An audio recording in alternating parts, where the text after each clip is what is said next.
Hello cure is, welcome back to our YouTube channel Shivani giggles. ఇప్పుడైతే మేము చెన్నైకి వచ్చేసాము. చెన్నైలో మేము సీ ఫ్రైడర్స్ క్లబ్కి వెళ్తున్నాము. ఎందుకంటే మేము అక్కడ నుంచి క్రూజ్ తీసుకోబోతున్నాం కాబట్టి. లైఫ్లో ఫస్ట్ టైం నేను క్రూజ్ ఎక్కబోతున్నాను. తెలియదు ఎలా ఉండబోతుందో. మేమైతే ఇప్పుడు చెన్నై నుంచి వైజాగ్ వెళ్ళి, వైజాగ్ నుంచి పాండిచ్చేరి వెళ్ళి, పాండిచ్చేరి నుంచి మళ్ళీ చెన్నై వాపస్ వచ్చేస్తాము. సో ఈ క్రూజ్ జర్నీ ఎలా ఉండబోతుంది, ఏమేమి చేయబోతున్నాము, అసలు క్రూజ్లో ఏమేమి యాక్టివిటీస్ ఉంటాయి, అండ్ వైజాగ్ పాండిచ్చేరిలో మేము ఏమేమి ఎక్స్ప్లోర్ చేయబోతున్నామో అన్నీ చూపిస్తాను. So come let's go. So వచ్చేసాం మేము క్రూజ్ దగ్గరికి, మాకు ఢిల్లీ క్రూజ్ దగ్గరికి. చిన్నప్పుడు ఫస్ట్ టైం ఫ్లైట్ ఎక్కే ముందు ఇంత పెద్దగా ఉంటుందా ఫ్లైట్ అని అనుకున్నాను చూడగానే. ఇవాళ మళ్ళీ అలాంటి ఫీలింగే వచ్చింది పోర్ట్కి రాగానే ఈ వెసల్ చూసి. మేము ఎంఎస్ ఎంప్రెస్ అనే ఒక క్రూజ్ ఎక్కుతున్నాము. సో లెట్స్ గో, చూద్దాం లోపల ఎలా ఉంటుందో. ఎక్సైటెడ్ ఉన్నాము.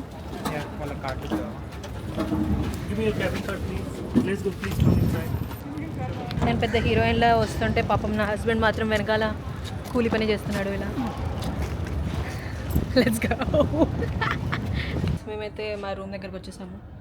రూమ్లో బట్టి ఎలా ఉందో చూడబోతున్నాము. Let's go. ఓపెన్ చేయం. కష్టపడుతున్నాడు నా హస్బెండ్. ఓపెన్ అయ్యింది. Nice nice nice nice. ఇక్కడ టెక్నికల్ డిఫికల్టీస్ అమ్మో రిజాల్వ్ ఇట్. సో మాకైతే 2 ట్విన్ బెడ్స్ వచ్చాయి. కావాలంటే అవి రెండింటిని మేము జాయిన్ చేసుకోవచ్చు. అండ్ వ్యూ చూపిస్తాను రండి.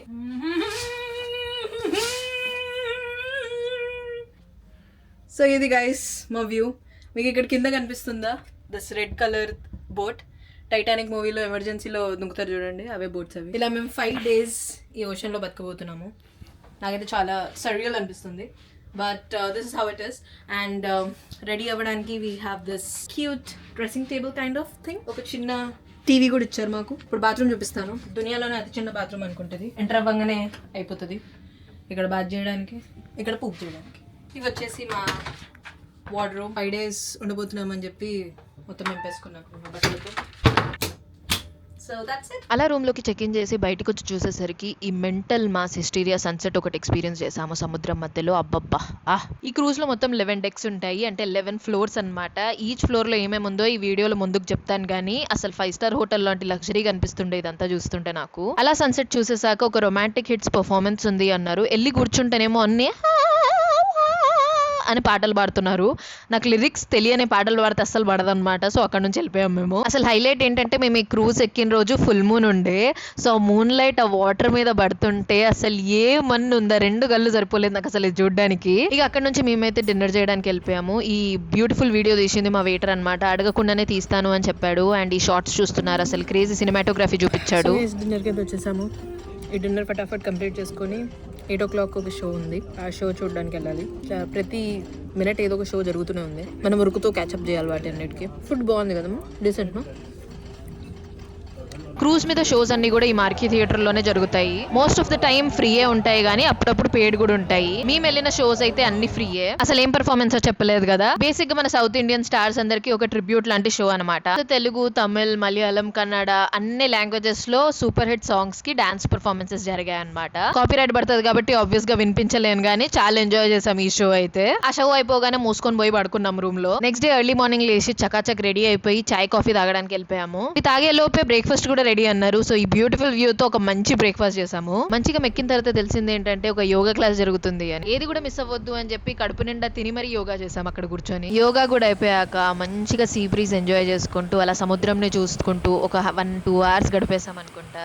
షెడ్యూల్ ప్రకారం ఒక ట్యూబ్ ఆర్ట్ వర్క్ షాప్ ఉంది అన్నారు. సో చకచకా రెడీ అయిపోయి వెళ్ళి చూసేసరికి తెలిసింది ఏంటంటే అది ఓన్లీ కిడ్స్ కంట. ఇక రెడీ అయ్యాం కాబట్టి కొన్ని వీడియోలు తీసుకొని ఇన్ఫ్లుయెన్సర్ ని కాబట్టి 2.5 GB ఇంటర్నెట్ ఇచ్చారు నాకు ఫ్రీగా. సో రూమ్ కి వెళ్ళి ఒక 5-10 minutes దాన్ని వాడుకున్నాను. 24 hours తర్వాత ఇంటర్నెట్ వాడడం మోగుతుంది నా ఫోన్. అలా కాసేపు టైం పాస్ చేసేసరికి లంచ్ టైం కూడా వచ్చేసింది. మంచిగా కడుపు నిండా లంచ్ చేసాము. మంచిగా రెస్ట్ తీసుకొని ఇప్పుడైతే మేము డాన్స్ వర్క్ షాప్కి వెళ్తున్నాము. హోప్ఫుల్లీ ఇదన్నా కనీసం అడల్ట్స్ కోసం ఉందనుకుంటా. మళ్ళీ కిడ్స్ ఓన్లీ అంటే మాత్రం నేను గొడవపడి మరి డాన్స్ చేస్తాను అనుకుంటా. నాకు అంత బోర్ కొడుతుంది. So let's go. కాపీరైట్ పడుతుంది కాబట్టి నేనే పాట పాడుతున్నాను. ఆయా హూ ఆజ్ మే చాక్ చాక్ చాక్ లేకే జాऊंगा दिल तेरा చాక్ చాక్ చాక్ कोई पूछे मुझे कोई पूछे मुझे काला के ना ना ना ना ना उवे ओ मुकाला मुकाबला लला ఓ లలా తెలుసు గైస్ నా సింగింగ్ ఎంత బాగుందంటే కాపీరైట్ పడినా పడుతుంది. ఆ డాన్స్ వర్క్ షాప్ అయ్యేసరికి స్నాక్స్ టైం అయింది. సో మంచిగా ప్లేట్ నిండా ఉన్న స్నాక్స్ అన్ని వేసుకొని వచ్చి కూర్చొని తిన్నాము. అదృష్టం ఎప్పుడు మన వెంటే ఉండదుగా. సన్సెట్ చూద్దాము అని అంటే ఈ రోజు అంతా క్లౌడీ ఉంది. సో సన్సెట్ అయితే మిస్ అయ్యాము. సో మూసుకొని పూల్లో కాసేపు ఎంజాయ్ చేసి జకూజీలో కాసేపు టైం పాస్ చేసి అసలు క్రూజ్ అంతా ఒక రౌండ్ వేసి వద్దాము అని చెప్పి స్టార్ట్ చేసాము. ఫస్ట్ అయితే షాప్ చూసాము. ఈ షాప్ లో అన్ని మనకు కావాల్సిన బట్టలు గిట్టలు హ్యాండ్ బ్యాగ్స్ గీన్ బ్యాగ్స్ అన్ని దొరుకుతాయి అన్నమాట. మీరు మరీ బలిసిన వాళ్ళు అయితే తప్ప లేదా చాలా ఎమర్జెన్సీ ఉంటే గానీ ఇక్కడ షాపింగ్ చేయలేరు. అలా విండో షాపింగ్ చేసుకుంటూ ఫైనల్ గా కెసినో రీచ్ అయ్యాము. కానీ మేము ఒక్క పైసా కూడా పెట్టలేదు ఇక్కడ. ఎందుకంటే 3 years బ్యాక్ మేము యుఎస్ లో లాస్ వేగస్ కి వెళ్ళి $200 బొక్క పెట్టుకున్నాం అనమాట. ఒక్క పైసా రాలేదు, పెట్టిందంతా పోయింది. ఇక అప్పటి నుంచి ఈ బెట్టింగ్ గిట్టింగ్ జోలికి వెళ్ళొద్దు, ఈ కెసినో జోలికి కూడా వెళ్ళొద్దు అని చెప్పి నోరు మూసుకొని కూర్చున్నాము. అదేంటి క్రూజ్ వెళ్ళి కెసినో ఆడలేదు అంటే ఎలా అని అనుకుంటారేమో మీరు. మాలాంటి వాళ్ళ కోసమే బాలీవుడ్ స్టైల్ థియేటర్ పర్ఫార్మెన్స్ చేశారు. ఆల్మోస్ట్ 2.5 hours షో ఉండేది. రీసెంట్ గా వచ్చిన బాలీవుడ్ మూవీస్ కంటే అబ్బబ్బబ్బా చాలా రెట్లు బెటర్ అసలు. ఆ షో అయిపోయాక మళ్ళీ ఒక మ్యూజికల్ పర్ఫార్మెన్స్ ఉండే. సో అక్కడ మంచిగా ఎంజాయ్ చేసాము. ఎందుకంటే ఈ రోజు ఇండియన్ సాంగ్స్ పాడారు కాబట్టి. గైస్ మేము రూమ్ కి వచ్చేసరికి మాకు ఒక లెటర్ దొరికింది. సో రేపు మార్నింగ్ మేము వైజాగ్ రీచ్ అవ్వబోతున్నాం అనమాట. అండ్ మేము షోర్ ఎక్స్కర్షన్స్ బుక్ చేసుకున్నాం వాళ్ళతో. ఇది మనం వాళ్ళతో వెళ్ళొచ్చు వైజాగ్ ఎక్స్ప్లోర్ చేయడానికి, ఆర్ మనం మనంతలు మనమే ఎక్స్ప్లోర్ చేయడానికి దిగొచ్చు. మార్నింగ్ 8 కి స్టార్ట్ అయ్యి ఈవినింగ్ 7 PM వరకు తిరగొచ్చు బయట. 7 PM కి మళ్ళీ మనం షిప్ లోకి వచ్చేయాలన్నమాట. సో చూద్దాం మన యాక్టివిటీస్ ఏమున్నాయో దాంట్లో మేము జూ అండ్ సిటీ టూర్ చేస్తున్నాం. సన్న నూడిల్స్ తినే ఛాన్స్ దొరుకుతుందా మనకు? ఎస్, నేను అన్నిటికంటే ఇవన్నిటికంటే ఎక్కువ ఎక్సైటెడ్ నేను దేనుకున్నాను తెలుసా గైస్? సన్న నూడిల్స్ తినబోతున్నాను నేను. అదొక్కటే నా ఏం. వైజాగ్ దిగి ఏం చేయాలి అంటే సన్న నూడిల్స్ తినాలి. సో దానికోసమే మాకు ఈ టికెట్స్ అన్నమాట. సో రేపు మనము వైజాగ్ వెళ్దాం. Let's go. బ్రేక్ఫాస్ట్ చేయడానికి వచ్చాం గైస్. బ్రేక్ఫాస్ట్ చేసి ల్యాండ్ కనిపిస్తుంది మాకు. 2 days తర్వాత ఫైనలీ భూమిని చూడబోతున్నాం మేము. సో ల్యాండ్లో దిగి వైజాగ్ ఎక్స్ప్లోర్ చేస్తాము. సో నాతో పాటు మిమ్మల్ని కూడా తీసుకెళ్తా. ఇదే బస్ ఎక్కి మేము వైజాగ్ ని దర్శనం చేయబోతున్నాం అనమాట. ఫస్ట్ స్టాప్ వచ్చేసి కాళీమాత టెంపుల్. చక్కగా దర్శనం చేసేసుకొని ఆపోజిట్ లో ఉన్న ఆర్కే బీచ్ కి ఆబ్వియస్ వెళ్ళిపోయాము. లైఫ్ లో ఫస్ట్ టైం ఇలా శారీ కట్టుకొని బీచ్ కి వచ్చాను. ఫోన్ లో స్టోరేజ్ అయిపోయే వరకు వీడియోలు ఫోటోలు తీసుకున్నా మంచిగా. అక్కడ నుంచి next stop was Kailasagiri hill point.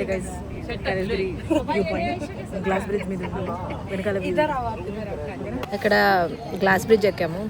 తర్వాత పైకెక్కి శివపార్వతుల విగ్రహం కూడా చూసాము. ఇంకో వ్యూ పాయింట్ ఉందన్నారు, కానీ ఎంత ఉబ్బరిస్తుంది, ఇవన్నీ చెమటలు వస్తున్నాయంటే ఏదో అవసరం లేదని చెప్పి ఇక్కడ కూర్చున్నాం గైస్. ఇప్పుడైతే మా మిగిలిన టీం కోసం వెయిట్ చేస్తున్నాము. వాళ్ళు వస్తే బస్ ఎక్కి వెళ్ళిపోదామని చెప్పి. లంచ్ కి వచ్చేసి సాయిప్రియ రిసార్ట్ లో ఆపారు. అక్కడ సన్న నూడిల్స్ ఆర్డర్ ఇచ్చాను. మసాలా లేకుండే గానీ నూడిల్స్ మాత్రం చాలా టేస్టీ అనిపించాయి నాకు అక్కడ. ఇక అక్కడ నుంచి next stop was Ramanaidu studios. One of the best view points in Vizag అన్నాడు గైస్. న్యాయమాతని కళ్ళు లేదు కపోదేం చేసావు. ఆ తర్వాత ఒక జిరాఫ్, హిప్పోనో రైనోనో గుర్తులేదు, టైగర్ అండ్ ఒడియమ్మ బంటి చూసేసి మన వైజాగ్ సూ పార్క్ దర్శనం కూడా ఫినిష్ చేసేసాం. అక్కడితో టూర్ ఎండ్ అయిపోయింది అని మా గైడ్ చెప్పగానే ఇంకా గంట టైం ఉంది, ఆ గంటలో నాకు నచ్చిన ప్లేసెస్ లో తిండి తినేద్దాము అని చెప్పి ఫస్ట్ అండ్ ఫార్మోస్ట్ గా లక్ష్మీ గణపతి స్వీట్స్ కి వచ్చేసాం. ఇక్కడ కోవా బొబ్బట్లో తిన్నోళ్ళకి మాత్రమే అర్థమవుతుంది నా ఎమోషన్. అసలు బండి స్టైల్ సన్న నూడిల్స్ తినకుండా వైజాగ్ వదిలి ఎలా వెళ్ళిపోతాం. ఒక ప్లేట్ అది లాగించేసి పరుగు చేసుకుంటూ క్రూజ్ కి అయితే రీచ్ అయ్యాము. రిటర్న్ రావాల్సిన వాళ్ళలో మేము అండ్ ఇంకో ఫ్యామిలీ మాత్రమే రాలేదంట. అలా మా తిండి పిచ్చి వల్ల లేట్ అయ్యామేమో గానీ క్రూజ్ అయితే సక్సెస్ఫుల్ గా ఎక్కేసాం. ఆ రోజు నైట్ కాసేపు రెస్ట్ తీసుకొని డిన్నర్ చేసేసి మనకి ఫోన్ స్క్రీన్ చూడకుండా నిద్రలా పడుతుంది, అందుకే టీవీలో ఏదో సీరియల్ చూసుకుంటూ నిద్రపోయాం. క్రూజ్ ఇప్పుడు వైజాగ్ నుంచి పాండిచేరి వెళ్ళబోతుంది. ఆ జర్నీ మొత్తం నెక్స్ట్ వ్లాగ్ లో చూపిస్తాను. మీకు ఈ క్రూజ్ ట్రిప్ రిలేటెడ్ ఏమైనా క్వశ్చన్స్ ఉంటే కూడా కామెంట్స్ లో చెప్పండి. నెక్స్ట్ వీడియోలో ఆన్సర్ చేయడానికి ట్రై చేస్తాను. లైక్ చేయండి, షేర్ చేయండి, సబ్స్క్రైబ్ చేయడం అస్సలు మర్చిపోద్దు అండ్ హైప్ కూడా చేయండి. ఓకే మరి బై క్యూటీస్.